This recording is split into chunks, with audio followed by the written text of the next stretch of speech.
ఈ అంశాలను ప్రస్తావించిన ప్రధానమంత్రి గారు ఇంకొక అన్యాయం కూడా తెలంగాణకు చేసిండ్రు.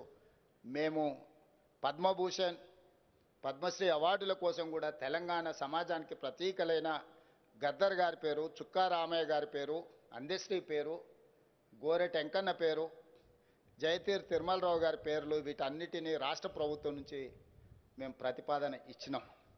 కానీ ఏ ఒక్క పేరు కూడా కేంద్ర ప్రభుత్వం పరిగణలోకి తీసుకోలేదు. ఇది మాకు కొంచెం బాధ కలిగించింది. మిత్రుడు మందకృష్ణ మాదిగకి ఇచ్చినందుకు మనస్ఫూర్తిగా నేను అభినందిస్తున్నా. కానీ కేంద్ర ప్రభుత్వం గద్దర్ను, చుక్కా రామయ్య గారిని, జయ జయ హే తెలంగాణ అందించిన అందశ్రీని, గోరె టెంకన్నను, జయతీర్ తిరుమలరావు గారిని అసలు పరిగణలోకే తీసుకోకపోవడం అనేది ఇది మన తెలంగాణ సమాజానికి కొంత బాధ కలిగించే అంశము. ఇప్పటికైనా ఈ ప్రాంతం నుంచి కేంద్రంలో ప్రాతినిధ్యం వహిస్తున్న పెద్దలు ఆలోచన చేయాలి. మిత్రుడు కృష్ణమాదిగకి ఇచ్చినందుకు మనస్ఫూర్తిగా అభినందిస్తున్నాం.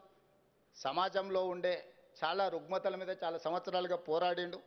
కానీ వారితో పాటు ఈ 4-5 పక్క రాష్ట్రంలో 5 ఇచ్చినప్పుడు కనీసం మనకు ఒకటి తక్కువ ఇచ్చిన 4 ఇచ్చినా కూడా ఈ పెద్దలందరికీ గౌరవం దక్కు ఉండేది.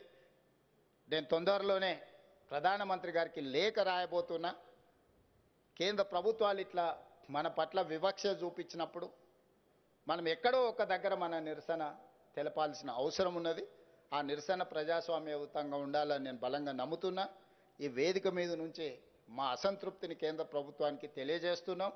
తప్పకుండా కేంద్ర ప్రభుత్వానికి ఈ అంశాల మీద రాష్ట్ర ప్రభుత్వం లేఖ రాస్తుంది. అదేవిధంగా మిత్రుడు గంటా చక్రపాణి గారు